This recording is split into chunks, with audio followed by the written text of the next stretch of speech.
even one of your guys get marginally hot, that would be what you needed? Yeah, we weren't playing our best in the first half in a lot of ways. Sometimes that's all it takes, one guy to get back to his average game. But across the board, just too many turnovers, too many offensive rebounds, second chance points, things that we've emphasized. And with that being said, they had 47 points at the half. We felt we were in good shape if we just cleaned up turnovers, limit them. They had 22 more shots and all that. And so small things like that, it helps, obviously, to get some of our guys going offensively. But what was important is that we cut down the turnovers, cut them in half, only 5 in the second half, and only 8 second chance points. And that's where you get the result, 38-point half, holding them to 80 points. Ime, after, I think, Jalen's second or third turnover, you pulled him. It seemed like there was a conversation there. What did you tell him? Did you tell him to calm down? And what happened when he flipped the script in the second half? Just the same thing. The crowd is there. You're acting like you're surprised that they're reaching and poking it from behind. And it wasn't as much like live ball turnovers, us trying to make a nice pass. It was literally getting taken from us. And so be strong with the ball. It's 5 games in now. We're having way too many of these type of turnovers, not being strong with the ball in the crowd. He understood that. And to your point, I think we talked about at halftime, them having 47 points and us giving up 34 of those with extra second chance points and turnovers. So knew if we cleaned that up, we'd be in good shape. And obviously he and the rest of the group did a great job.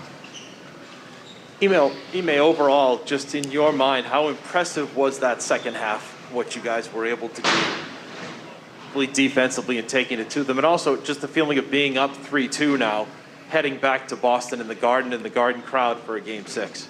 Yeah, it was big. To be that close and know we didn't play our best in the first half. We just talked about flipping the script and playing a really good second half, a really clean second half. And so we did that. Guys, obviously JT, JB got it going. Both those guys almost triple-double and 25 points for JB.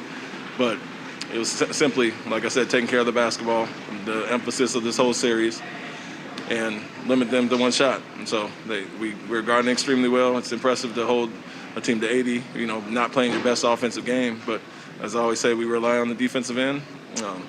Our offense will pick up eventually, and when we get those stops and get out and run, we're kind of a lethal team on both ends. But to your point, I'm sorry. Great to be up 3-2.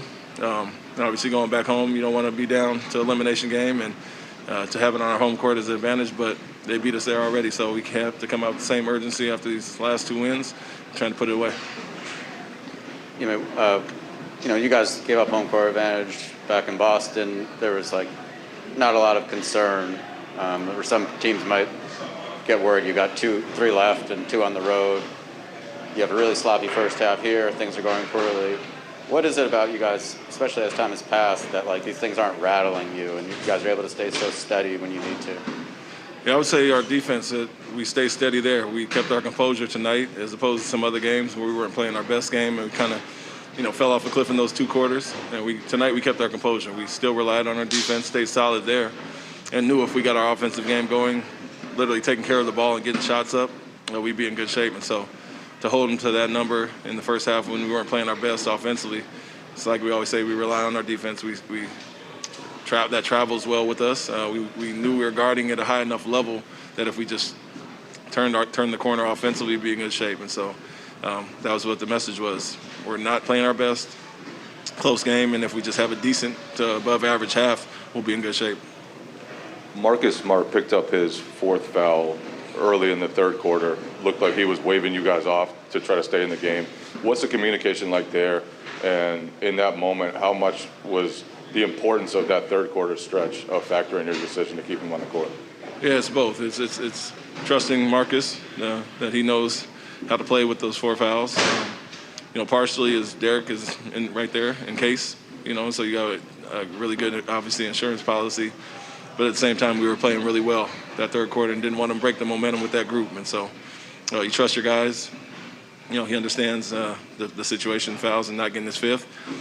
And so that communication's open. Tell him to be smart. Then we get him out later in the quarter when we can. And like I said, the third quarter was really going well for us on both ends and didn't want to break that momentum. Was Rob dealing with something at the beginning of the third? He just got an extra stretch at halftime. Kind of uncommon, but when he was going to come out, he just wanted an extra stretch and give him a little more time.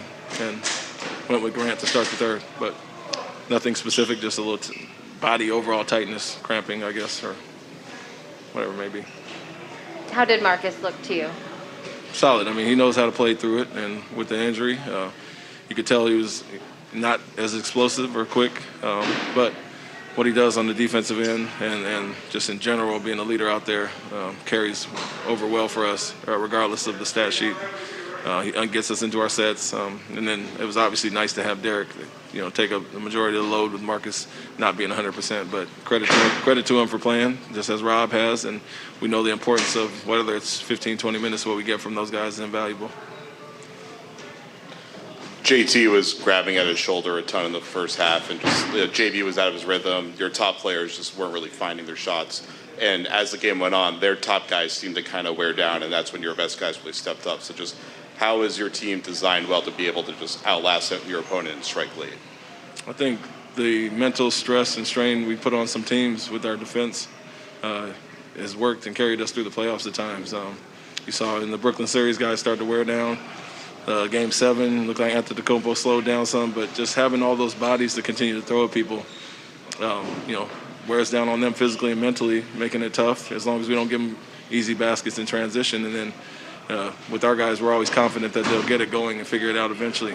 To your point, we didn't play our best first half with those two, and it takes 1 or 2 shots to go down for them to get going. And so our thing was take care of the ball, make them score in the half court, get stops and get out and run. And I think we did that in the second half, but always staying confident in those guys, knowing they can get it going at the drop of a dime. Kind of to that end, what was the difference in your mind from first half Jalen to what we saw in the second half? He didn't turn it over.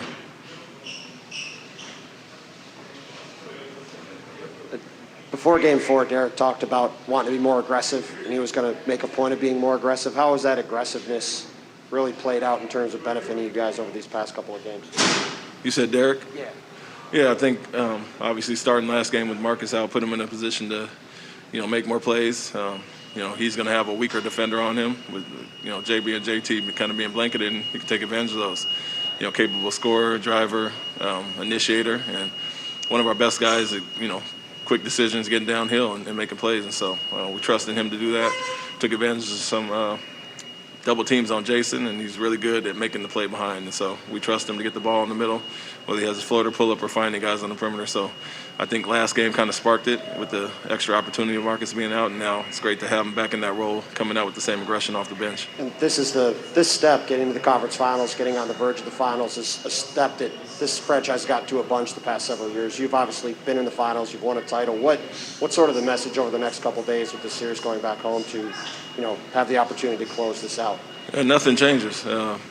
We had to come out with the right mentality after a win, and we did that. We wanted to do the same and close it out at home and know the urgency of not coming back here. And so for our guys, it's just one more step and continue to grind it out. And, like I said, we wear teams out defensively and make it extra hard on them mentally and physically. And if we do that, we put ourselves in good shape and just not give up those 39-point quarters or the turnovers that give teams hope in life. And so we know what we're all about. And for us, I don't think anybody's looking at getting to the finals. We still know what the deal is and what the task at hand is. You were talking about throwing different bodies at their top guys. You went to, it was Horford and Grant up on Butler, and then Rob on Bam, and those pick rolls, just dropping as deep as you can. What made you want to do that, and what part of the court did you want to shrink it down to and make them play in? Stay locked up to the shooters and make the others score. Some of the guys that initiate offense for them, whether it's Bam or Butler as well, and then helping off Tucker some. And so really with that, Butler wasn't really looking to score. He was more of a screener and making plays in the pocket, and so he was slipping behind some of our switches, and so we wanted to keep a big on him and play him like a big and play in a more traditional drop coverage. And so he hurt us in the first half. We switched it up in the second half to limit his effectiveness as a screener. So, sorry to go back to Jalen, but could you be a little more expansive beyond just the turnovers, cutting those down? But obviously, he was making baskets for you guys on the offensive end as well. Had the big dunk. Just kind of what clicked in for him there in that second half. He got some really good looks. Even early in the second half, we missed some. I think once Jason got going, they started to become more aggressive, and he got off the ball and But anytime Jalen's on the second side, he's lethal, whether it's to catch and shoot or pull it. And then we found him coming out timeouts for some quick drives that got him going. But his aggression was great. He made decisive decisions, quick, and didn't play in the crowd. And so he took care of the ball, got shots up, and whether he is in it, takes a tough pull up. Some guys are tough shot makers, and he's one of them. And we'd rather have him do that 100% of the time than turn the ball over. And so we just told him to get shots up. You see the crowd get off the ball, but be aggressive, and we need it, and he did it. Thank you.